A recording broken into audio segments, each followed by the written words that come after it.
I'm here at 10X GrowthCon. It's Grant Cardone's event here in Las Vegas. He rented out a 9,000 person arena. Tim's Story's on stage right now. I used to get really nervous before any type of speaking gig, whether it be a school speech in front of a classroom back in high school and college, local events when I started my business in front of 20 to 50 people, to then speaking at bigger conferences with hundreds or thousands of people. So I said, okay, I gotta figure this thing out. I met a guy at a Starbucks inside Barnes & Noble in Columbus, Ohio, who was a professional speaker. And I just wanted to learn, how did you become so good at this? How did you get paid to speak? How did you not become nervous anymore? And the first thing he told me, he said, you gotta go to Toastmasters and first master the art of speaking and overcoming your fears. And just learn how to have flexibility, how to have range of motion, how to have vocal tonality so you can project your voice or bring it down to a soft spot in a moment that needs some more sensitivity. So that's what I did. Every single week for a year, I would practice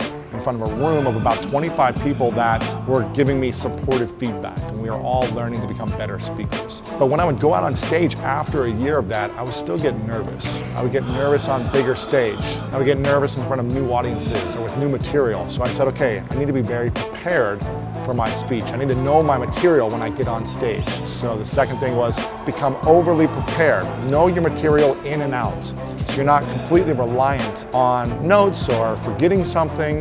Know the material, whether you have slides, know the material, or if you have no slides, make sure you understand the concepts, have a backup plan. If the slides go down, what's the story you're going to tell, so you don't freak out and freeze on stage. I think once you have a lot of practice over the years, you don't have to do it as much and prepare as much. I've given this speech before, so I went over the slides earlier in the week. I tweaked them yesterday. I went over them again for about an hour and a half this morning, tweaked them a little bit more, and then I just went over them and reviewed them again. So I've gone through them a bunch of times. I've thought about the stories, I've thought about everything I'm going to do. But after about 7-8 years of doing this, I would still get nervous. I had the skill set, I had the presentation and the preparedness down, but I would still get nervous. And it wasn't until about a year and a half, 2 years ago, when everything shifted for me.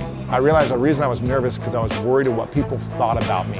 What if I forget that story, or what if I forget this, or what if I mess up, or what if I stutter? And a mentor and a coach said, you need to stop trying to sell people on you and start serving people with value. And that shifted everything for me. He said, before you show up, just think about how can I serve the audience and give as much value and put myself in their shoes. So that's what I do. I really meditate and set the intention on, I'm here to serve. I'm not gonna look perfect, but I'm gonna come out with a lot of joy, a lot of passion, a lot of energy. I've connected to the audience beforehand. I've been meeting people and asking them, what do they need? What do they wanna learn? What do they wanna take away from this whole weekend? I think that's important too, is to really connect with people, listen to them, learn from them, say, what is the thing that's missing? What do you wanna hear from me? And when I put those three things together, mastering the skills and practicing the art of speaking, preparing, and overly preparing so I know my material, and then living in service. How can I serve my audience as opposed to look good?